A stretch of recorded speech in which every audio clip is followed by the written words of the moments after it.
All right. Well, thank you everyone for tuning in to the last formal IBEST seminar of the academic year, I guess it is.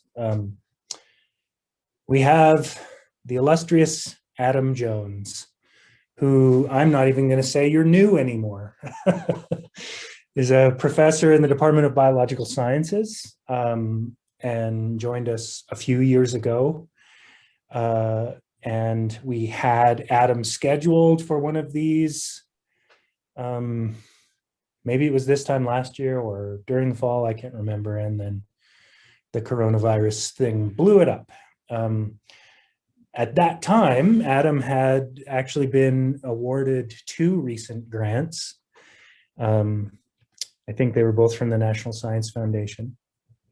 And our sort of tradition is to get both new faculty members, but also new sort of recent grant awardees to kind of come in and talk about their work to the broader community. And Adam does a lot of stuff that I find very, very interesting. I think the work he's going to talk about is going to be related to signathid fishes, but I could be wrong. I don't actually know.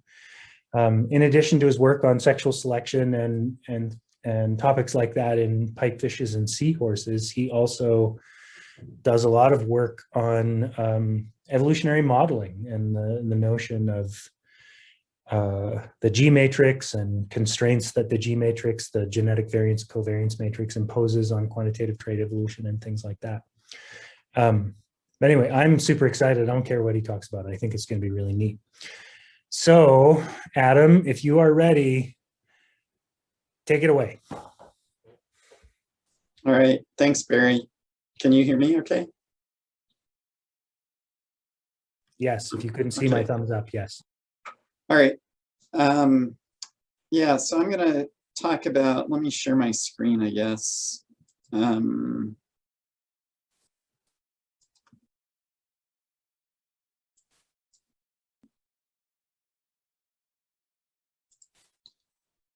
Okay, so I'm going to talk about the basically the comparative genomics of pipefish, which is one of the main things we work on in my lab now. And so what I'm going to do is kind of go through, sort of talk about why pipefish are cool and why we're interested in pipefish and why I've spent a large chunk of my life working on pipefish. And then I'm going to go through some observations that are sort of relevant to these grants that we recently got. And so there's sort of interesting observations and things that lead to some questions that we haven't yet resolved and that we'd like to resolve with additional research. And then I'll kind of talk about how we plan to resolve those questions. All right, so so in my lab, we work right now on pipefish, and in pipefish we mainly do comparative genomics stuff right now, at least, although we're going to have some live fish probably in the lab pretty soon. We also work on the African turquoise killifish, and we're trying to do functional genomics of sexual selection in that system. And so I'm not going to talk about that aspect of our research at all, and I'm not going to talk about any of the theoretical stuff either. Instead, I'm just going to talk about our pipefish work and the stuff that we're trying to do with pipefish, and it's mainly genomics at this point, right? So we started out working on various aspects of sexual selection in pipefish, and then we've kind of moved into the area of genomics, and really we're interested in comparative genomics. And so the grants that we have recently gotten from NSF are basically 2 main topics. And so the first topic is the comparative genomics of sexual selection. And on that topic, we're trying to figure out how sexual selection affects the genome. And basically, we're looking for signatures of selection in the genome that could be attributed to sexual selection. And a lot of that has to do with sexual conflict and the effects of sexual conflict on the genome. And so I'm going to talk about that a little bit in this talk. And then the other grant is more concerned with the origin of evolutionary novelties and how new traits arise over evolutionary time, and then how these traits affect the evolution of the organism that evolves them. I'm not going to talk much about that because we don't really have a lot of results. But the focus there is, how did the male's brood pouch originate? And so signathid fishes are characterized by male pregnancy. And so males have a brood pouch that they use to carry the offspring in as they develop. And so it would be of some interest to understand how that originated. And then we want to know how that brood pouch affects signathid diversification, and then how it turns out the brood pouch, like most things, has a microbiome, and we want to know how the pouch evolution has affected the composition and evolution of those microbiomes. And like I said, we don't have a lot of data on that, so I'm not really going to talk about it. I'm going to talk more about the comparative genomics of sexual selection. All right, so the family Signaethidae includes pipefishes, which look like this. And there's actually a lot of diversity in pipefish. They occur pretty much everywhere around the globe, so except for the extreme poles. So they're not tropical fish necessarily. They occur in the tropics, but they also occur in temperate waters. And so even though people think of them as being, it makes more sense for them to be tropical, you can catch them in places like Norway and Scotland and Alaska. There are signathid fishes there. And generally they look kind of like, you know, a long skinny fish that's been kind of stretched out. But some of them have evolved kind of elaborate traits like you see here. The most famous members of the family Signaethidae are the seahorses. And so here's some seahorses shown here.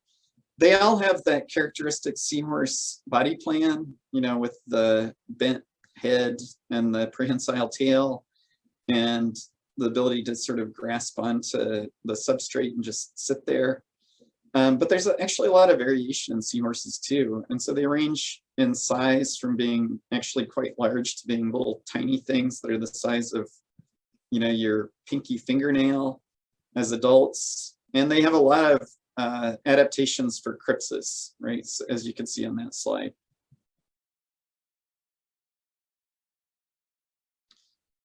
The other member of the family Signaethidae, or the other group that's within the family Signaethidae, is the sea dragons. And there are 3 species of sea dragons, the leafy sea dragon, which is shown here, and then 2 species of weedy sea dragons. And so these are characterized by these really elaborate leafy appendages that really make them look like the substrate or the habitat in which they live. So they're really cryptic. This is a weedy sea dragon. So they're super cool. Sea dragons, a lot of public aquaria have them now, so you could usually find them. And if you go to an aquarium, you might find a sea dragon there. Okay, so the reason that I was interested in, that I first became interested in pipefish was because of the phenomenon of male pregnancy. And so this was interesting to me because as a graduate student, I was interested in sexual selection, and male pregnancy results in a situation where males become a limiting resource for reproduction in some of the species. So females compete for access to males, and secondary sexual traits evolve in females in some of the species. So it's a reversal of the usual direction of sexual selection, which makes them an interesting model for studying sexual selection. So during mating, after a fairly elaborate courtship ritual, the female inserts an ovipositor into the pouch on the male's ventral surface, and then she transfers eggs into the pouch. So you can see here that the male's pouch looks kind of deflated at first. So like at the very beginning of this, when they first start mating, it's deflated, and then it fills up with eggs as the female transfers eggs to the pouch. And then after that, fertilization takes place inside the male, and males have complete confidence of paternity. So they're always the father of all of the eggs that are in their pouch. And then the male's pregnant for a while. So at that point, the female's contribution to the offspring is over. So she contributes eggs, but then nothing else to the offspring. And the male carries the offspring in this pregnancy for a period of usually a couple of weeks to like a month or 5 weeks, something like that. And during that time, so the brood pouch isn't just a bag that the eggs are held in. Paternal tissue actually kind of grows up around each egg, and the male transfers nutrients to the egg, to the offspring. He transfers, he controls the ionic concentrations in the pouch. He transfers oxygen to the offspring. There's actually even immune priming that happens. So if a male pregnant pipefish is exposed to a certain pathogen, his offspring will be more resistant to that pathogen. And so there's a lot of stuff going on. So it is, you know, a really complex, true complex trait that is providing a lot for the offspring. All right, and then at the end, the male gives birth. And so like this, just kind of shoots the offspring, depending on the species and the configuration of the pouch. He just kind of, you know, shoots the offspring out, or he can, you know, some of the pipefish, they can sort of unzip the pouch and they just kind of fall out, stuff like that. And then at that point, there's no more parental care. So once they're born, they're just completely on their own. And then they'll just settle into the nearby environment and start foraging and growing up to be, you know, a happy, successful seahorse with gainful employment and all that kind of stuff. All right, so here's kind of it. So this is the most recent phylogeny of the signathid fishes. And you don't really need to look at the phylogeny, obviously, the words are really small, but I just wanted to kind of summarize the diversity in the family. And so there are 273 species at the last count of signathid fishes, and they're in 56 genera. 42 of them are seahorses, and the seahorses are monophyletic. So there's a single lineage of seahorses with a seahorse common ancestor nested within the pipefish. And then there are only 3 species of sea dragons in 2 genera. And then everything else is pipefish. So the vast majority of pipefish. There's an interesting phylogenetic split between trunk brooders and tail brooders, which a trunk brooder has the brood pouch on the trunk part of the fish, and a tail brooder has the pouch on the tail. I'll show a figure in a second. In those 2 lineages, there's been convergent evolution of brood pouches. So there have been independent origins of brood pouches. So within each lineage of pipefish, there are some species that just have the eggs glued to the ventral surface of the male with no outer pouch. And there are things in between where they have like a partial pouch that doesn't quite close all the way. And then there are the really elaborate pouches like the seahorses have that just have a small opening and otherwise are a completely enclosed pouch. So basically every imaginable transition from no pouch, just having the eggs glued to the ventral surface, to a completely enclosed pouch still occurs in some extant species. And some of those pouches definitely convergently evolved. So we have multiple origins of the pouch, which is really interesting.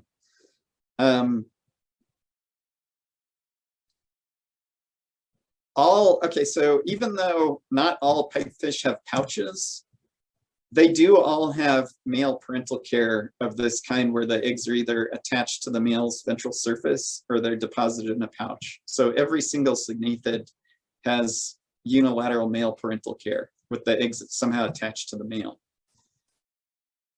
In addition to the variation in pouch configuration, there have been a whole bunch of transitions from monogamy to polygamy. So based on parsimony, the common ancestor of all signathids was probably monogamous, and this sort of makes sense from what we know about signathids. And then there's been at least 7 transitions from monogamy to polygamy. So polygamy, the case where there's multiple mating by one or both sexes. And in some of the monogamous species like seahorses, they actually maintain long-term pair bonds. So seahorses will pair bond throughout the entire breeding season, and they have daily little greetings and rituals where they get together, and then they go their separate ways to forage. And then as soon as the male gives birth, the female's ready to mate with the male again and fill him back up with eggs within like 24 hours or less. So it's a pretty intense pregnancy conveyor belt for the males during the breeding season. All right, so here's an example of a tail brooder versus a trunk brooder. So basically just the trunk brooders have their brood pouch on the trunk part and the tail brooders have it on the tail part. And like I said, there's variation in mating systems and brood pouch morphology.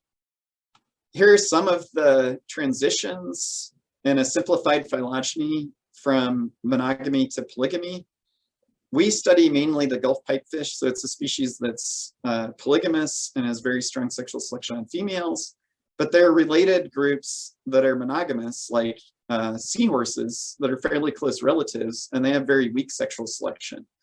And so the cool thing about this is we can find species pairs or pairs of genera where one of the genera is polygamous and has really strong sexual selection on females, and there's a related genus that is monogamous and has very weak sexual selection. And so we're interested in looking at what happens to genomes when you go through this transition from monogamy and weak sexual selection to polygamy and strong sexual selection. And because this has happened so many times in the family, we have a lot of opportunities to examine this within the signathid fishes. And that's one of the reasons that we continue to work on them.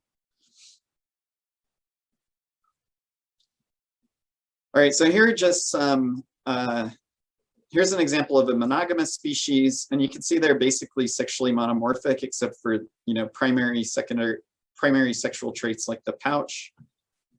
And then here are a couple of polygamous species that are sexually dimorphic. So this one is Neurophis ophidian, and the female has these cool blue markings on her face and trunk. The male doesn't have any of those markings, although his nose turns yellow when he gets interested in a female, which is, we don't know why they do that. And then you can actually see the eggs glued to this male. So this is a species that just has the eggs glued without a pouch. But you can see they're very sexually dimorphic. So the females are a lot larger than males, and the females are ornamented. Down here is a species from Australia, and the female has this flattened abdomen that she uses in displays, and those are absent in the males. So that's another example of sexual dimorphism. Here's one of the crazy pipefish, Microphis delicata, which has this insane flap that the females have.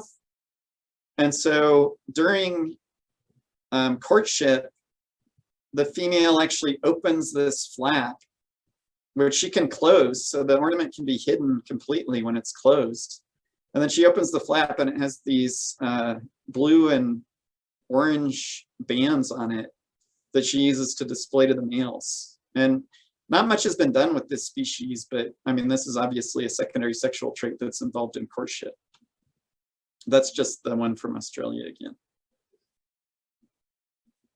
All right, so what are we trying to do by studying genomics and sexual selection? Okay, so like I said, we're interested in how sexual selection affects the genome. Sexual selection is closely associated with sexual dimorphism, like it says on this slide. So one thing that's happening when we have sexual selection is we have these dimorphic traits evolving. So we're interested in how sexual selection produces sexual dimorphism, especially at the level of the genome. And then we're also interested in looking at this in a sex role reverse species like a pipefish, and asking the question of whether this is different than, whether the process is different in any way compared to species that are not sex role reversed, where they have sexual selection on males, which is the more usual case. All right, so what I'm going to do is I'm just going to go through a few predictions that are related to the projects that we're embarking on now, and for which we have some intriguing preliminary data. So there are additional predictions that I'm not going to cover, so I'm not going to like comprehensively go through everything that we're trying to study. I'm just going to throw out some sort of intriguing results that we have so far and tell you, sort of what the future is going to be for these projects. Okay, so the first prediction is that one big part of sexual selection should be sexual conflict. And there are basically two main categories of sexual conflict. So there's interlocus sexual conflict. And this is conflict over the outcome of male-female interactions. So the idea here is that males and females have different interests in reproduction. They have different optimal outcomes. And so that sets up inherent conflict because the males want something different than what the females want from an evolutionary standpoint. And so in these cases, you have one sex evolving traits that allow them to manipulate the other sex. And then the sex that's being manipulated tries to evolve traits that allow them to resist this manipulation. And so something that is in the realm of interlocus sexual conflict is something like the observation that mating for Drosophila females shortens their lifespan, but increases their short-term fecundity, which is the kind of thing that a male would want, because a male wants the female to lay as many eggs as possible in the current reproductive bout, because he'll probably never mate with that female again. But that might not be in the best interest of the female if it decreases her lifetime fitness. So that would be an example of interlocus sexual conflict. From a genome standpoint, we're probably more interested in intralocus sexual conflict.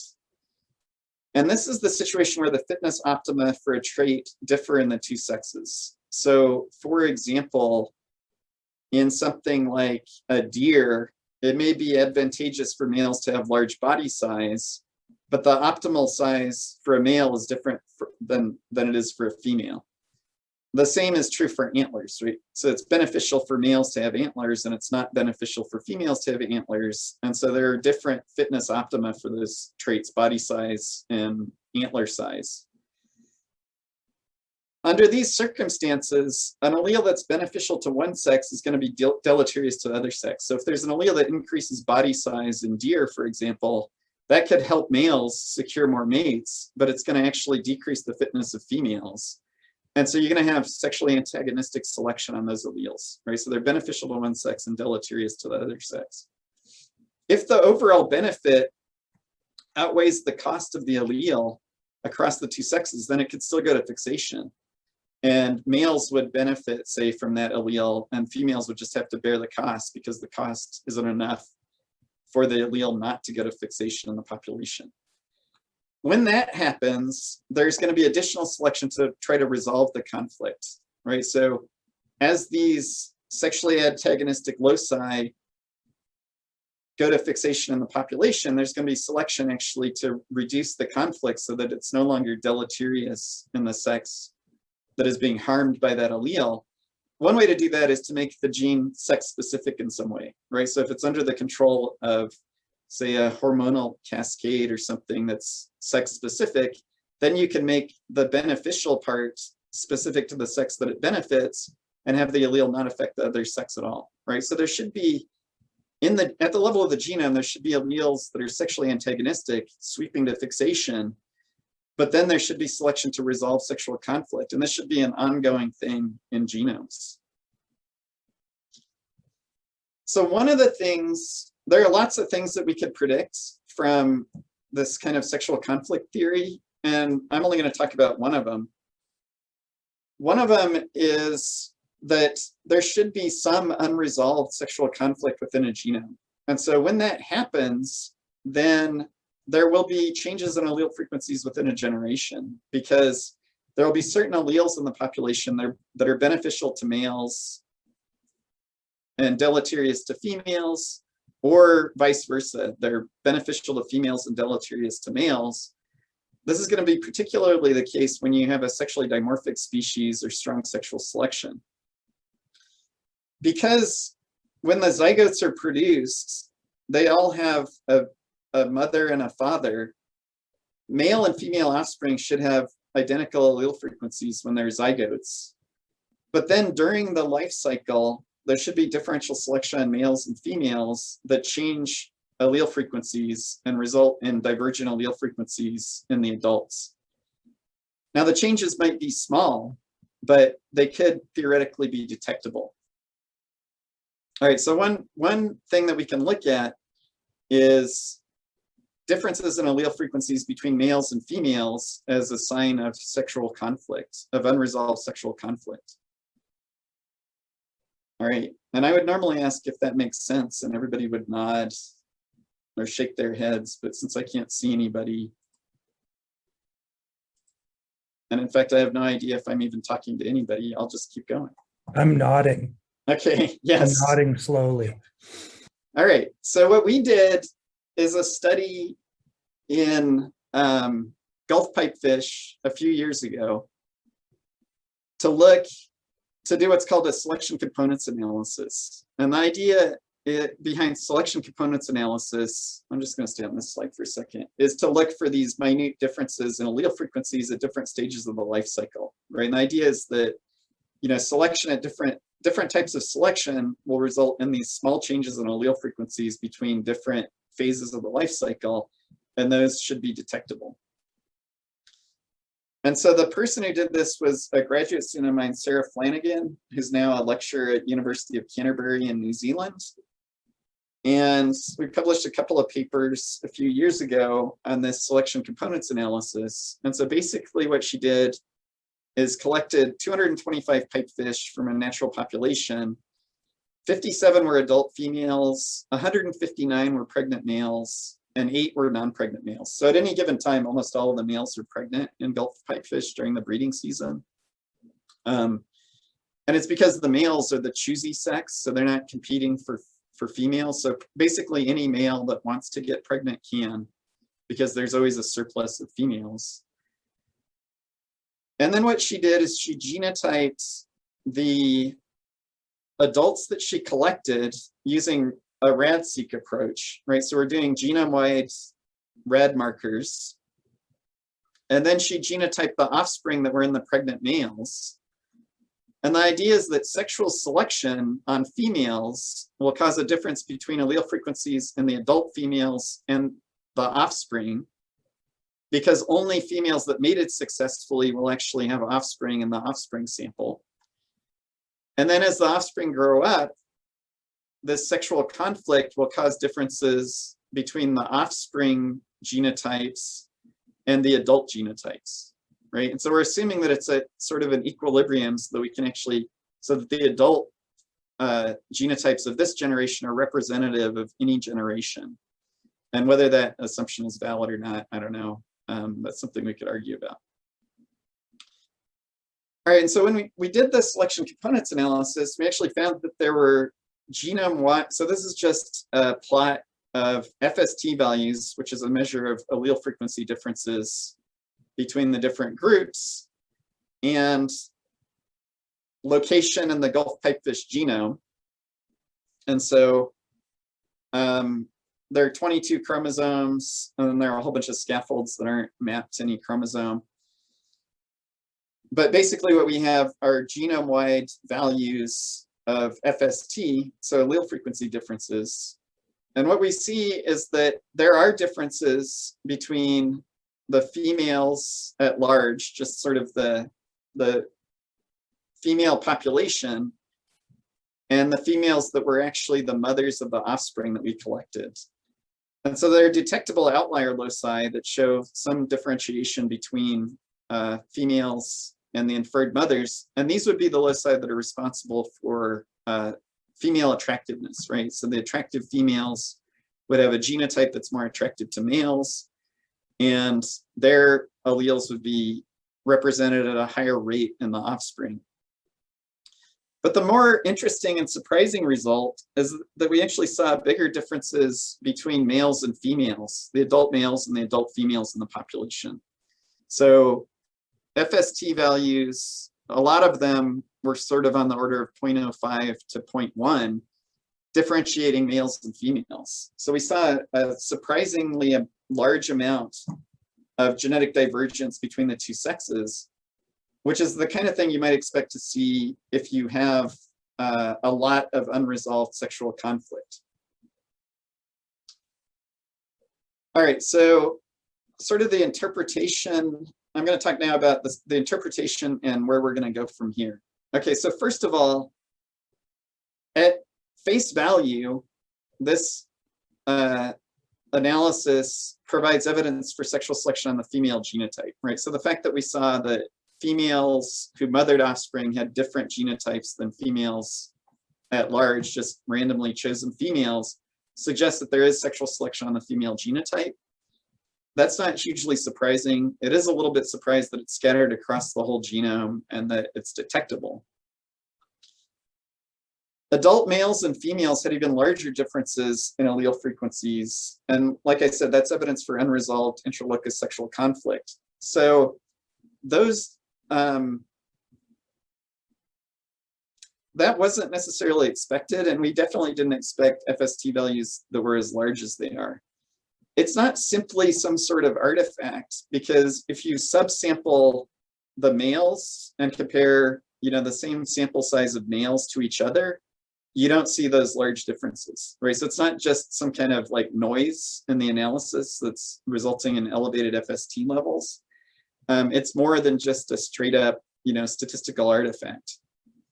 But there are a couple of questions that remain unresolved from this single study of a single species. So the first one is, we don't really know that these differences are due to sexual selection, or if they're due to some other selective factor that's causing the sexes to differ or the parents to differ from the offspring. And so that's something that we would like to resolve with additional work. The second sort of bigger problem is that the differences in allele frequencies are actually too large. So they're too large to seem theoretically plausible. And so because it's a genome-wide effect, and there's not that much linkage disequilibrium in the genome to explain it, it's hard to imagine that pipefish could pay that cost of selection at every, so this is like a genetic load argument. It's because the selection is viability selection, there's a limit to the number of individuals that you can kill due to selection to cause the allele frequencies to change. And because they're different across the whole genome, it seems like it's too much of a genetic load for the population to persist, right? So the reduction in viability due to that genome-wide selection to produce those huge differences in allele frequencies is more than seems theoretically plausible in a natural population like that. And so the bottom line is, we don't really know why there are these differences, but they've been observed in other taxa. So they've been observed also in humans and in sticklebacks, and people are trying to figure out why we have these big differences in allele frequencies between males and females. I mean, they're not huge on the overall, grand scale of differences among populations or something like that, but they are big enough that they're hard to explain through selection alone. All right, and I'll come back to what we're going to do about that later. But basically what we're going to do is we're going to do more selection components analysis type studies, but in a wider range of species, signathids, and including species that are monogamous and have weak sexual selection, to see if there are differences in these patterns among these different lineages. All right, so the second thing I want to talk about is the second prediction is that once you have this sexual conflict, it can be resolved by evolving sex-specific expression of the traits or the genes that are involved in the sexual conflict. And so at the level of the phenotype, the result is sexual dimorphism. At the level of the genotype, it's sex-specific expression of genes. And so what we expect is for sexual selection to drive the evolution of these genes being sex-specific in their expression over time, the genes that are involved in sexual conflict. And so what I want to really quickly go through is what we know about sexual dimorphism in pipefish. And in many ways, they're a lot like other vertebrates, but there are a few differences. And so here's sort of the mammalian sex determination chart or whatever. And in signathids, so the first thing that's important is sex determination. And in signathids, we don't know the mechanism of sex determination. So despite having a sequenced genome and all that kind of stuff, we still don't know the genetics of sex determination. And at that point, you'd be like, oh, well, this is sort of a non-starter. But actually, I've made peace with that now, because all we need to know really is that sex is determined. And then once you have the sex determined, then there's going to be all the other stuff that goes along with that. So let's just not even worry about that for now. We're moving on. Someday we'd like to know, but right now we don't know. So in signathid fishes, like other vertebrates, males have testes and females have ovaries. So they're just like other vertebrates in that respect. And then like other vertebrates, estrogens make pipefish more female-like and androgens make them more male-like. So for example, the pouch seems to be under the control of androgens, and the secondary sexual traits are under the control of estrogens.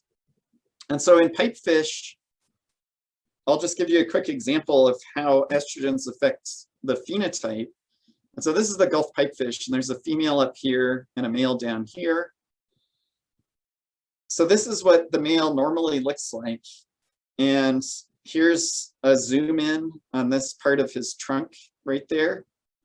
And so you can see that the female is considerably deeper as far as her trunk goes. And she also has these stripes on it that are absent in males. That's a secondary sexual trait, an ornament.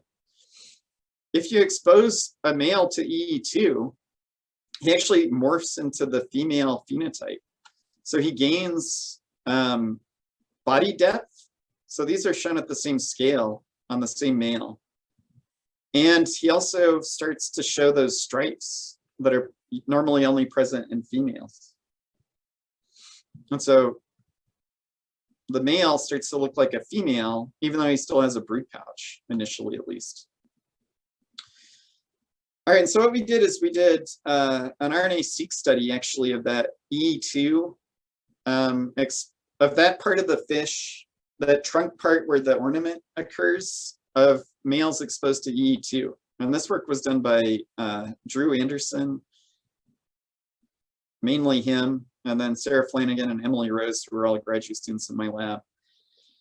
And so what we found is that a number of different genes were upregulated in EE2 exposed males that were developing ornaments. At least 2 of these genes seem to be involved in pigmentation. So those were like candidate genes for the ornament, which we haven't done any more work on yet. But one of the key things that we found is that the differentially expressed genes were enriched for nearby estrogen response elements. And so these are, like it says here, cis-acting regulatory elements, and they could be involved in the resolution of sexual conflict. And so what we expect is the evolution of these sorts of regulatory elements at an elevated rate in species that are subject to sexual selection. Because as we have these waves of sexually antagonistic alleles increasing in frequency and population, the only way to resolve the sexual antagonism is to use sex-specific regulatory elements to make the alleles sex-specific. And so what we need, so we have a prediction that we're going to have more of these regulatory elements evolving in non-coding sequences. And what we need is more comparative data from species with varying sexual selection intensity so that we can look at the evolution of these non-coding sequences in species with strong and weak sexual selection. All right, and then the third thing and last thing that I want to talk about is gene family evolution. So we know that sexual selection drives the evolution of new traits, especially sexually dimorphic traits. We know that there are going to be these waves of sexually antagonistic alleles sweeping through populations.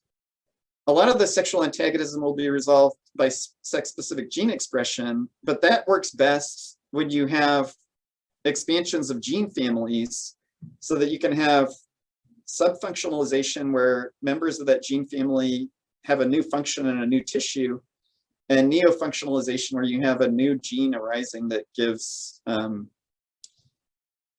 actually subfunctionalization is the same gene being expressed in different tissues and controlled differently, and neofunctionalization is a paralog having a new function.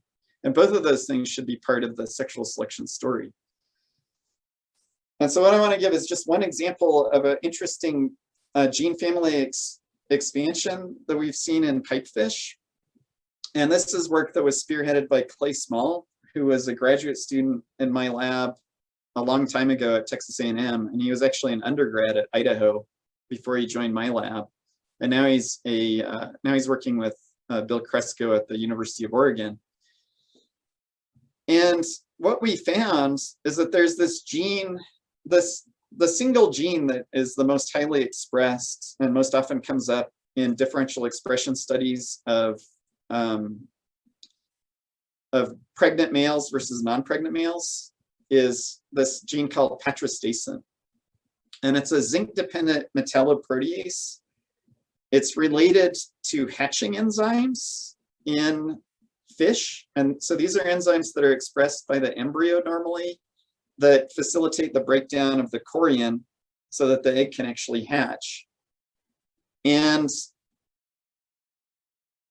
it's expressed by pregnant males during the male pregnancy.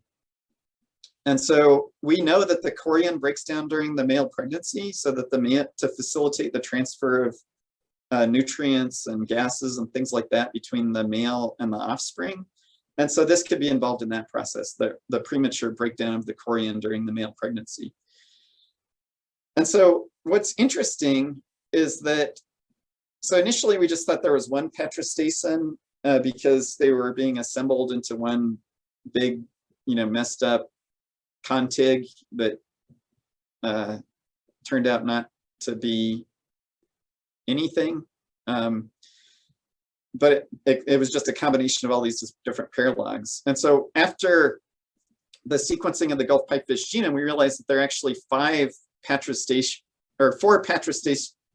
active patristacin genes and one pseudogene present in the Gulf pipefish genome. And the expression patterns are shown down here at the bottom of the graph. So NP is non-pregnant, P is pregnant, and embryos expression is also shown. But you can see that some of the patristacins are upregulated in non-pregnant males and then downregulated in pregnant males. Some are upregulated during the pregnancy, and some are kind of evenly expressed across the pregnancy, whether the male's pregnant or not in the brood pouch tissue. And then, of course, the pseudogene just isn't expressed at all. But what's interesting about this is that this gene family expansion is recent, and it has happened in the Gulf pipefish lineage since it's diverged from other taxa, right? So this is showing sort of the broad phylogeny of patristacins and the fact that there's been this recent gene expansion in the Gulf pipefish. New results are showing that there's an independent expansion in seahorses. We're now finding that this is work done that Clay's currently working on. We're finding that signathids without pouches don't have expansions of the patristacin gene family. So these are the species that just have the eggs glued on to the male. They don't have the gene family expansion. Instead, it's sort of independently evolved in these different species that have evolved pouches. Even more interesting is that live-bearing platyfish, which are pretty distant relatives to signathids, have an independent expansion of the gene family. So it seems like this patristacin gene is super important for this parent-offspring interaction, whether it's a male and his offspring or a female and her offspring. And as a result, you get these gene expansions where it presumably has different roles in different stages of the pregnancy. And so this is just one example and sort of the most compelling example of gene family evolution that we have from signathids. And it doesn't really have anything to do with sexual selection because it's really related to male pregnancy more than sexual selection. But we also expect this sort of thing in sexual selection. So we're going to expect gene family expansions at a higher rate in species that are strongly sexually selected to those that are not.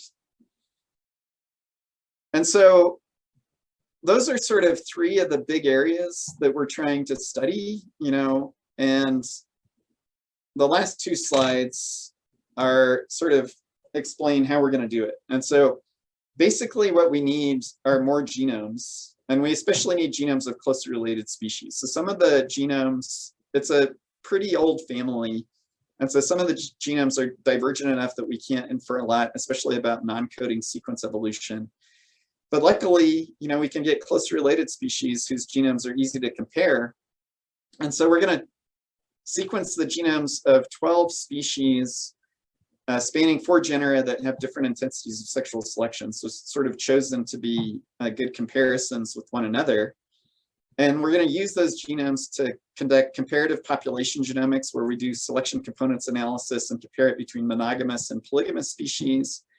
And then we're going to do comparative genomics, where we look at these things like protein evolution, which I didn't talk about, so patterns of positive selection, the evolution of regulatory elements, and the expansion and contraction of gene families in species with strong and weak sexual selection, to see if these predictions that we have are fulfilled. And then the other grant, which I didn't talk about at all, is a collaboration with Bill Kresko's group at the University of Oregon. And in that one, we're going to do yet another 20 genomes that represent a broader swath of the family and represent deeper divergence. And we're going to look at the genes that are involved in brood pouch development and evolution, and then also look at the male pregnancy microbiome and those different lineages to see how pouch evolution affects the microbiome. And so that is all. Thanks for listening. Are there any questions?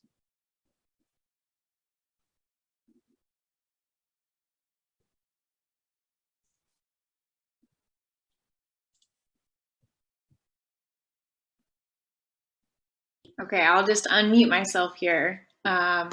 Awesome. I'm really curious about the sex chromosomes. Can you talk about why you don't know what's going on with sex determination? Have you made a Yeah, I mean, it just has not emerged from any of the analyses. It's really, really weird. And so we should have like the ultimate data set actually to resolve it, because we have, not only do we have that huge sample of males and females from a single population, we have samples of males and females from like 15 different populations with RADseq data. And no sex determination loci emerge from that analysis. So and multiple people have tried to look for it. It could be that it's not genetic sex determination, which would surprise all of us. But yeah, I don't know. Or it could be some kind of weird quantitative trait thing like it is in tilapia. Some species have, it's like a threshold type trait where you have multiple different QTLs contributing to sex determination.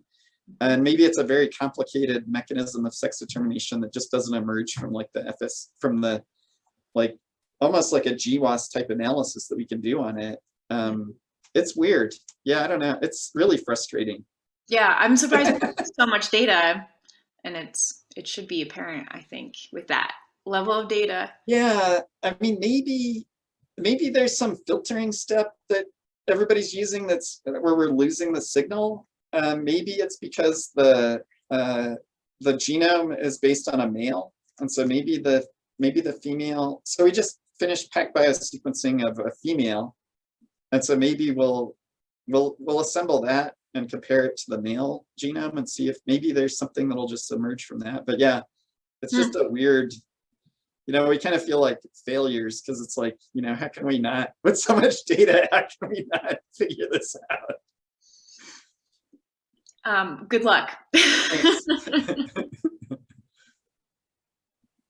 I have a quick question. First, let me say thank you for a wonderful presentation. I really enjoyed that. And when you are now moving forward with your genome assemblies, I'm just wondering if you have thought about a trio binning approach for your genome assemblies. I know I have a pangenome grant myself, and that trio approach has been really, really helpful and really speeds up those genome assemblies. And I just thought with your project that approach might be really kind of useful for you. Yeah, so we haven't really thought about that. So I mean, our goal is to sort of independently de novo assemble each genome. Partially because we don't want there to be, one thing we want to look at is like structural rearrangements. And so what we don't want to do is end up like sort of biasing it based on genomes that have already been sequenced. But yeah, Right. we definitely need to dig into more, efficient ways to do that. I mean, we haven't really, I mean, the proposal, of course, just has kind of standard things. And so yeah, so since we haven't really embarked on any of the new assemblies. And so, yeah, I'd be open to anything that would make it more efficient. Yeah, happy to help you out and give you some information if you want. But basically, in this trio assembly, you do some a little bit broader matings, and then you assemble the genome of the offspring, and it really gives you it actually gives you haplotype resolved 2 assemblies for the price of 1. So we basically sequence the F1, and then we get haplotype resolved assemblies for both those parental units. And we do use both a little bit of short read, but a lot of actually i5PacBio to generate those assemblies. And it's quite efficient with mammalian genomes. So just a thought for you. Yeah, thanks.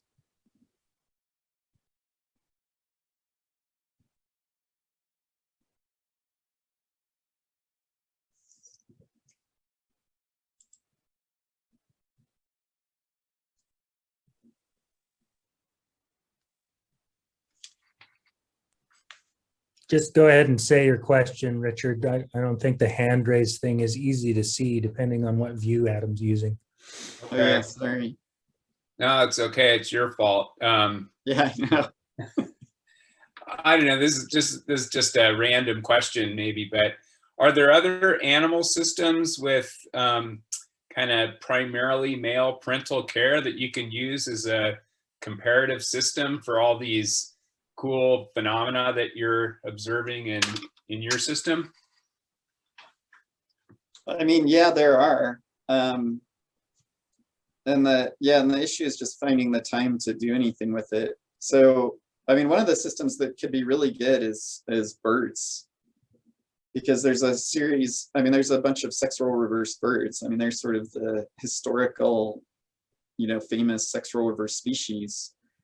And they've sort of independently evolved sexual reversal. And so, they're sequencing all the bird genomes. So genome data is available. So yeah, I mean, there are other taxa in which we could tackle these things. And it's just a matter, I mean, pipefish have the advantage that they have a relatively small genome. So the genomes are about, like the Gulf pipefish genome's about 350 million base pairs.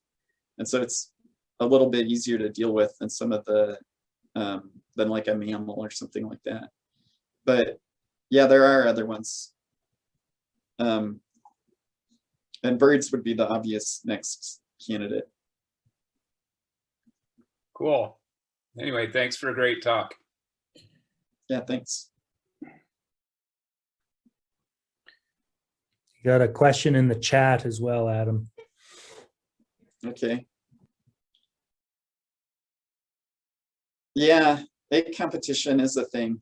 And so that's something we've studied for a while, and sort of moved out of that arena a little bit. But yeah, there's definitely competition among eggs from different females, even between pregnancies and within pregnancies, probably. It's really hard to study though. And so we've sort of shifted our focus to genomics.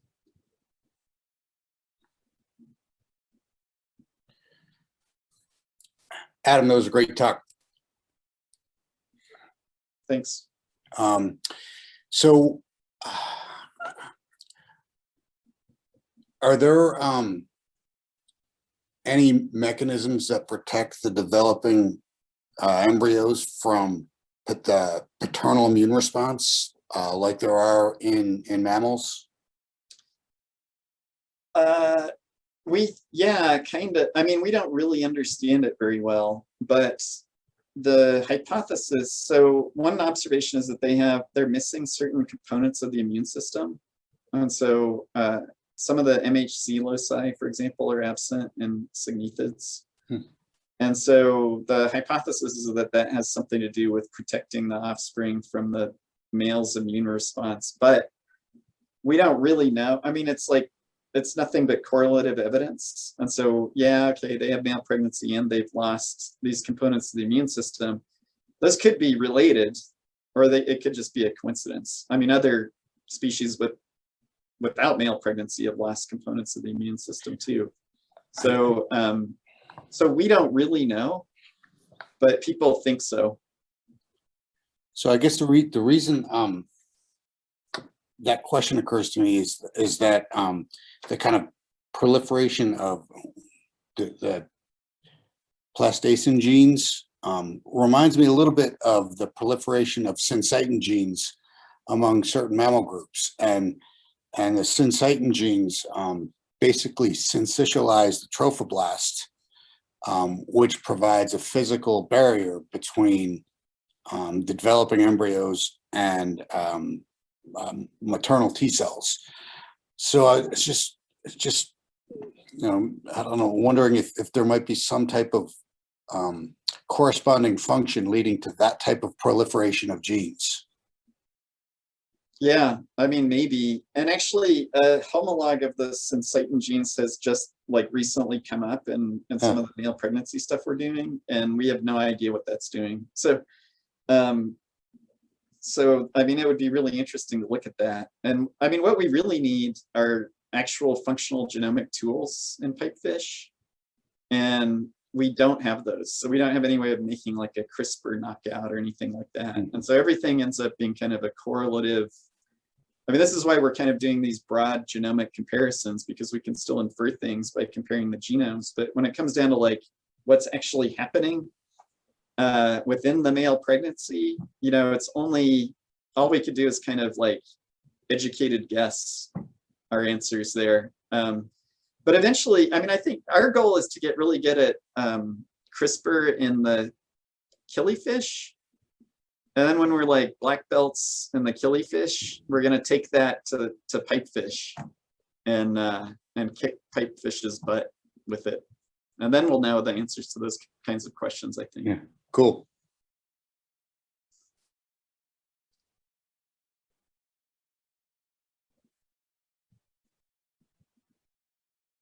Okay, there's a chat question. Is extra pair maternity common in signifids? No, not really. Not in the monogamous ones. And then in the polygamous ones, it doesn't really have any meaning because there's no like long-term relationship forms. But in the monogamous ones, they seem to be pretty, I mean, you have pairs split sometimes, but you don't have like males sort of like accepting eggs from a different female. Actually, it never happens. Like males always accept eggs from a single female, and it's always the partner if they're paired, as far as we know. Really, there's no multiple maternity at all in a single brood. In the monogamous ones. And for the monogamous, yeah, so in the polygamous ones, there's tons of that. Yeah, right. And so, but then they don't have any like obligation not to stray in those species, I guess. I was specifically thinking monogamous. I should have clarified that, but that's, I mean, they find it all the time in birds now. You know, that's one of the big revolutions that molecular genetics brought on for birds, at least. It might be harder to get away with it as a pipefish because, you know, your pouch fills up with these eggs. And so either you've got a pouch full of eggs or you don't. And so generally like a single mating in the monogamous ones, a single mating fills the pouch all the way, and generally. And so it would be probably hard to get away with it without the female having a really easy mechanism to recognize what was going on.